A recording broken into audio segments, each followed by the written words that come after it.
about how the food that you eat gets digested. You eat the food through your mouth, then it goes into your stomach, and then there's a whole digestive system to take care of this food. But what about an amoeba?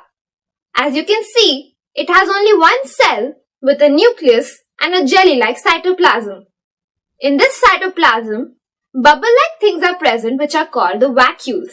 So some vacuoles are specially designed to take in food.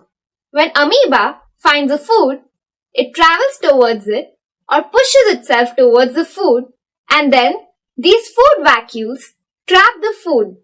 Once the food enters these food vacuoles, digestive juices are released in order to break down this food and release energy.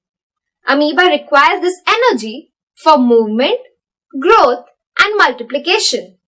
The most interesting part here is that all of this happens within one cell. So what have we learned today? We have learned about digestion of food in amoeba. Until next time, happy learning!